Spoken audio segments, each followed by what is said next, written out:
नमस्कार, मैं हिमांशु और आप देख रहे हैं टारगेट विथ हिमांशु। उत्तर प्रदेश में बेसिक शिक्षा विभाग जल्द ही 51,000 पदों पर भर्ती करेगा। माननीय सुप्रीम कोर्ट में भी यही बात राज्य सरकार ने कही है और अभी हाल ही में 69,000 शिक्षक भर्ती से संबंधित मामले में फाइनल ऑर्डर देते समय भी कोर्ट ने यही बात कहा है कि आने वाले रिक्रूटमेंट को स्टेट को कराना है और उसमें कुछ शिक्षा मित्रों को मौका भी देना है।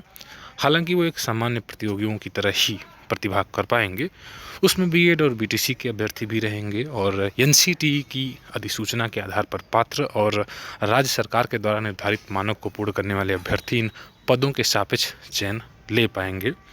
69,000 शिक्षक भर्ती मामले में जो 2 बार सिलेक्शन हुआ है, एक 31,000 और एक 35,000, लगभग यह अब पूर्ण हो चुका है और जो बचे पद होंगे उन पर भविष्य में तीसरी काउंसलिंग होगी, लेकिन उसमें भी बहुत वक्त लगेगा। इतना आसान और इतना जल्दी होने वाली प्रक्रिया यह नहीं है। उससे बेहतर होगा कि 51,000 पदों पर भी आप अपनी तैयारी को मजबूत करें, क्योंकि तीसरी काउंसलिंग में मैं समझ पा रहा हूँ कि बहुत समय लगेगा, इतना जल्दी नहीं होगा जो आप समझ रहे हैं कि 1 महीने या 1.5 महीने में हो जाएगा। ऐसा नहीं होने वाला है, इसमें अभी काफ़ी अधिक समय लगेगा।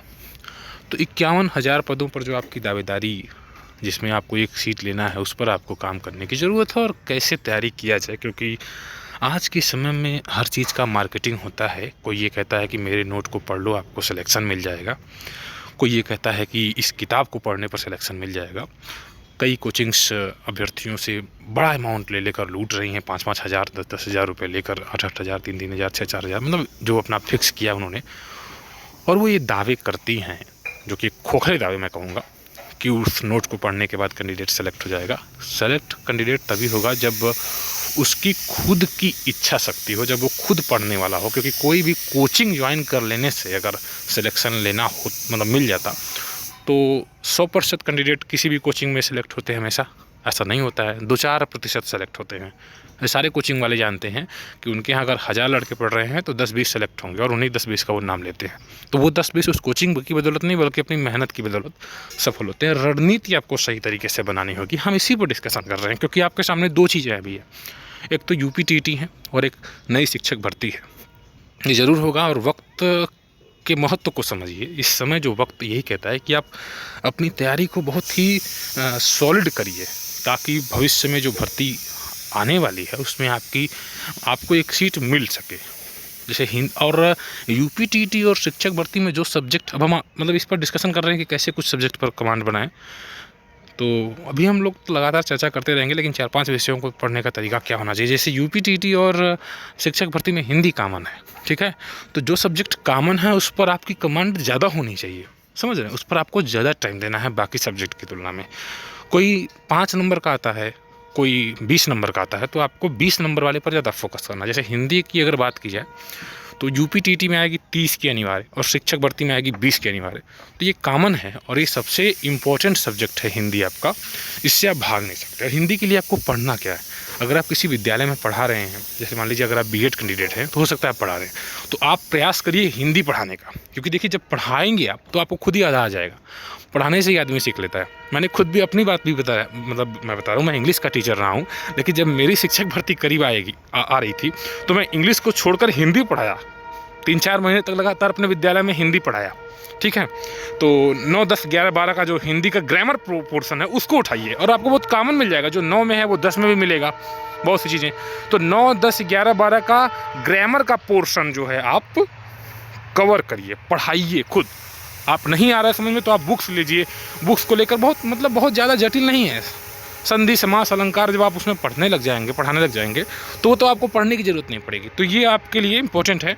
कक्षा 9, 10, 11, 12 का हिंदी का ग्रामर पोर्शन कवर करिए। और इसके अलावा सेल्फ स्टडी के लिए आप लूसेंट की सामान्य हिंदी ले लीजिए, बहुत अच्छी किताब है। उसमें आपको वर्तनी वगैरह, शुद्ध वाला, विलोम वगैरह अच्छे मिल जाएंगे आपको, पर्यायवाची वगैरह मिल जाएगा बहुत अच्छी मात्रा में, जो इम्पोर्टेंट भी है। और एग्जाम पॉइंट ऑफ व्यू से समझ लीजिए कि वो आपके लिए रामबाण साबित होगा, ठीक है। मैथ पर भी आपको फोकस करना है। ऐसा इसलिए कि मैथ भी आपका 20 नंबर का आएगा और यूपीटीटी में भी आएगा, शिक्षक भर्ती में भी आएगा। तो मैथ के लिए मैं देखता हूँ अक्सर कैंडिडेट प्रीवियस ईयर करने लगते हैं। ये बहुत गलत तरीका है। जब तक आप कंसेप्ट को नहीं सीखेंगे, जब तक आप चैप्टर्स में मतलब गहराई से नहीं जानेंगे, प्राइम नंबर आप क्या होता है, कंपोजिट नंबर क्या होता है और कंपाउंड क्या होता है, कंपाउंड नंबर, तो इन नंबर्स को जाने बगैर आप डायरेक्टली आ जा रहे हैं मतलब एलसीएम और एचसीएफ निकालने लग जा रहे हैं या कुछ और, मतलब मैं तो बेसिक चीज़ बता रहा हूँ। मतलब अभी आप मतलब बिना कंसेप्ट समझे क्वेश्चंस को सॉल्व करने लग जा रहे हो, तो वो आप क्वेश्चन बहुत मेहनत करके सॉल्व कर ले जाओगे एक क्वेश्चन, लेकिन उसी में थोड़ा सा अलग क्वेश्चन आ जाएगा तो आप फंस जाओगे। तो आपको मैंने बार बार बताया है कि मैथ के लिए आप कभी भी प्रीवियस ईयर मत सॉल्व करिए, कभी भी, मतलब यहाँ एट द प्रेजेंट में मैं बता रहा हूँ। एग्जाम से 10 दिन 15 दिन पहले आप जितना मन कर उतना सॉल्व करिएगा, कोई दिक्कत नहीं है। अपनी स्पीड को चेक कर लीजिएगा, हो पा रहा है नहीं हो पा रहा है वो एक अलग मैटर है। लेकिन अभी आप अपना कॉन्फिडेंस लो मत करिए। आप क्या करिए, बेसिक, जैसे आप यूपीटीटी या शिक्षक भर्ती का सिलेबस उठाइए मैथ का, जो जो चैप्टर्स हैं उन चैप्टर्स को यूट्यूब पर सर्च करिए, ठीक है। आपको जो भी मतलब टीचर अच्छा पढ़ाता मिले, आप उसकी उसी सब्जेक्ट को, जैसे मैथ में है परसेंटेज, ठीक है, प्रतिशत चैप्टर, तो प्रतिशत की वीडियो इस चैनल पर, मेरे चैनल पर भी पड़ी हुई, मैंने भी 10-12 वीडियो परसेंटेज के डाले हैं, उसको आप देखिए, आपको खुद ही समझ में आएगा। या आप किसी और मतलब जहाँ पर आप को मतलब ये लगे कि हाँ ये सही पढ़ा रहे हैं, तो वहाँ पर परसेंटेज की वीडियो देखिए, तो आप उसका चैप्टर वाइज नोट बनाइए। और बहुत हार्ड लेवल के क्वेश्चंस नहीं आपको करने हैं। देखिए यूपीटीटी और शिक्षक भर्ती में बहुत टॉप लेवल के क्वेश्चंस, एसएससी लेवल के क्वेश्चंस नहीं आएगा, या बैंक पीओ लेवल का क्वेश्चन नहीं आएगा, बहुत बेसिक क्वेश्चंस ही रहेंगे। तो आपको मैथ पर भी फोकस करना है, लेकिन कॉन्सेप्ट पर ध्यान देना है ज़्यादा, ठीक है। सूत्र वगैरह रटने की या ट्रिक रटने की ज़रूरत नहीं है। जब आप कंसेप्ट समझ जाएंगे तो आपको चीज़ें आसानी समझ में आएंगी, और अधिक से अधिक प्रैक्टिस करेंगे। विदाउट प्रैक्टिस आप सिर्फ नोट बना लेंगे तो कुछ नहीं होने वाला। मैथ एक ऐसी चीज़ है जो प्रैक्टिस पर ही डिपेंड करती है। आपकी स्पीड बिल्ड हो जाएगा, मतलब करेगा। अगर आप प्रैक्टिस करते रहोगे तो मैथ बहुत तेज़ी से आप लगाना सीख जाओगे। तो जो क्वेश्चन आपको 1 मिनट में करना है, वो क्वेश्चन आप 30 सेकंड में करोगे, 20 सेकंड में करोगे, क्रैक होगा, मन में ही आधा काम कर दोगे। तो आप प्रैक्टिस करो मैथ के लिए, ठीक।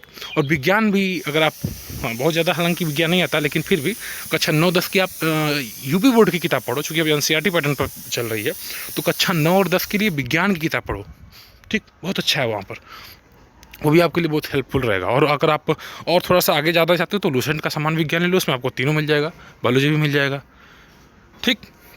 तो ये चीज़ें करिए। और इंग्लिश के लिए मैंने आपको मेरे चैनल पर भी लगातार कंटेंट दिए जा रहे हैं, लेकिन उससे आप सिर्फ मतलब अभी बेसिक है।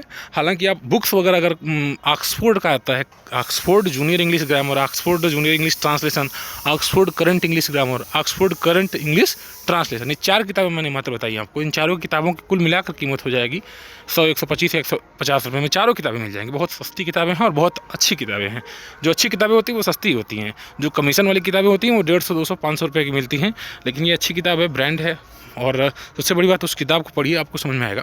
तो वहाँ से प्रैक्टिस करिए आप, क्योंकि इसमें देखिए क्या है कि रूल एक लिखा है इन बुक्स में, तो कम से कम 25-30 क्वेश्चंस उस बिहाफ पर मतलब प्रैक्टिस करने को दे रखा है। आप उसको भरिए, भरने वाला उसमें बहुत सारा है, तो आपका दिमाग खुलेगा इंग्लिश को लेकर, ठीक है। तो ये इंग्लिश आप तैयार कर सकते हो। और जो चीज़ें नहीं समझ में आ रही हैं आपके लिए इंग्लिश और मैथ को मतलब हमारे द्वारा भी बहुत आसानी से सारी चीज़ें क्लियर कर दी जाएंगी, आपका कोई डाउट अगर आता है इसमें तो। और बस ये है कि आप लोग अगर मतलब इच्छा शक्ति दिखाएंगे तैयारी करने की, तो हम बहुत ही मतलब मन से आपके लिए प्रयास करेंगे कि स्टूडेंट्स को, जो कैंडिडेट्स हैं उनको 100% अपना दे सकें और अच्छे तरीके से तैयारी की जा सके। वक्त यही कह रहा है कि आप तैयारी करिए। और पर्यावरण वगैरह के लिए आप देखिए थोड़ा सा ध्यान दीजिए। और देखिए एक और चीज़ है कि जैसे भूगोल सेक्शन में ब्रह्मांड से क्वेश्चन बन सकते हैं, ठीक है। कौन कौन से हर सब्जेक्ट पर हम लोग अभी मतलब आएंगे, लेकिन देखिए जो मेन सब्जेक्ट मैंने अभी 4-5 डिस्कशन किया, उस पर आपकी कमांड ज़्यादा होनी चाहिए। साइकोलॉजी के लिए भी आपके पास यूट्यूब प्लेटफॉर्म है, आप वहाँ पर साइकोलॉजी देखो, 2-4 लोगों की देखो, कौन आपको ज़्यादा मतलब संतुष्ट कर पा रहा है, आप उनकी वीडियो देखो। लेकिन मैं ये नहीं कहता हूँ कि आप पैसे खर्च करो इसमें। आपको पैसे खर्च करके मतलब वीडियो देखने की ज़रूरत नहीं है। किसी के कोर्स को परचेज करने से आप सेलेक्ट नहीं होंगे। आप यूट्यूब पर इतने बढ़िया नोट मिलते हैं, या अन्य कई माध्यमों से बुक्स भी अच्छी मिलती हैं। आपको किसी से पैसे मतलब देकर 3,000-5,000 जो अभी आपको ठग रहे हैं सब, इनसे बचने की ज़रूरत है। तैयारी करिए, 4-5 सब्जेक्ट पर पहले कमांड बनाइए, और उसके बाद ये जब बनने लग जाएगा तो आपका एक कॉन्फिडेंस बन जाएगा। फिर आप सेलेक्टिव पार्ट को हम लोग स्टडी करेंगे, कहाँ से क्वेश्चंस बनते हैं। चाहिए जैसे करंट में अभी पिछली बार सूची वगैरह सूचकांक से दो तीन क्वेश्चन बने थे, ठीक, तो वो सारे क्वेश्चंस लास्ट टाइम में हम सबको कवर करेंगे करंट पर। लेकिन अभी आपको इन 4-5 सब्जेक्ट पर ज़्यादा फोकस करने की ज़रूरत है। पर्यावरण पर फोकस करिए, थोड़ा सा ज्योग्राफी में आइए। यहाँ ज्योग्राफी में मैंने बोला कि आपको ब्रह्मांड वगैरह, पृथ्वी और सूर्य, मंगल, ये सब चीज़ों को थोड़ा सा अध्ययन करना है। ग्रह वगैरह पर आप थोड़ा सा ध्यान दे दीजिएगा। तो ये सारी चीज़ें हैं, अपनी तैयारी को आप जारी रखिए और लगातार इस चैनल के द्वारा भी प्रयास किया जाएगा। इंग्लिश की वीडियो भी 8 वीडियो डाली गई है, आप उन सभी वीडियोज़ को देखिए, इसी चैनल में आपको मिलेंगे। आपको जिस तरीके से, जिस माध्यम से समझाया गया है, जिस प्रकार से, उसको आप समझिए, देखिए, खुद ही आपको क्लियर होगा कि हाँ आपको आ रहा है कि नहीं आ रहा है। आपके अंदर खुद ही सारी चीज़ें, जो भी डाउट हैं, वो क्लियर होते जाएंगे। तो जल्द ही इंग्लिश का एक और नेक्स्ट मतलब वीडियो जारी होगा, और बहुत छोटी छोटी वीडियो हैं, 10-12 मिनट की बस, ठीक। तो उम्मीद यही है कि आप इस प्रकार से जो मैंने बातें बताई हैं उसको आप फॉलो करेंगे, और जो आने वाली भर्ती है उसमें निश्चित रूप से सेलेक्ट होंगे। Good bye.